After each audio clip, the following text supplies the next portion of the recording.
Well, howdy there, Internet people. It's Belle again. So today, we're going to talk about Trump's DC PR problems. Trump's DC push is facing more and more problems. We're going to run through just a few of them.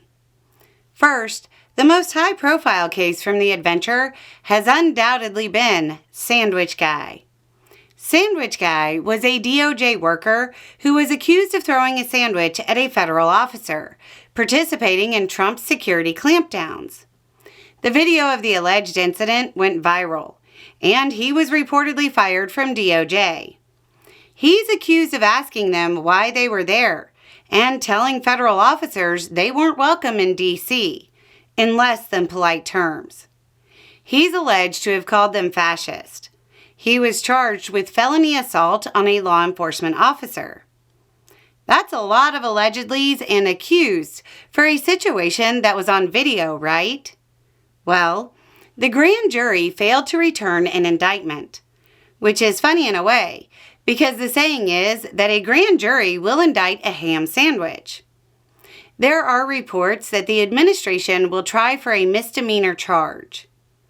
A less-known case that is causing waves involves a man who was accused of possessing weapons.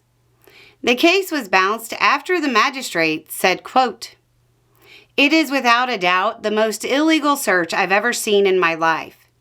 I'm absolutely flabbergasted at what has happened. A high school student would know this was an illegal search."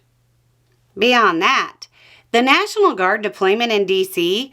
that is costing the U.S. about $1 million per day seems to have already shifted away from the talking points. Trump promised it was an emergency and that it was about crime.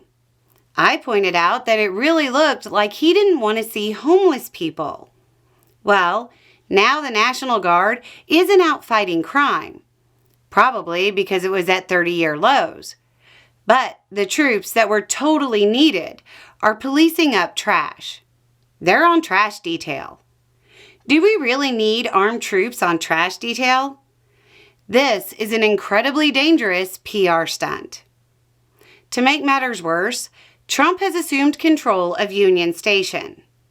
What do you want to bet? The first move is for his administration to try to control homeless people in the area. It's important to remember that many moves that right-wingers like to use against homeless populations wind up being found unconstitutional. This is showing itself more and more to be a PR stunt, to draw attention away from his falling approval numbers, his economic policies that are failing so hard he had to fire the calculator, and the anger at his signature bill that is so pronounced that he's trying to change the name of it after it's passed, so people stop talking about how much it hurts the working class. If the troops have time to police up trash, crime isn't the emergency. It's about image. Great job wearing your reflective belts, though. Glad to see some things never change. Anyway, it's just a thought. Y'all have a good day.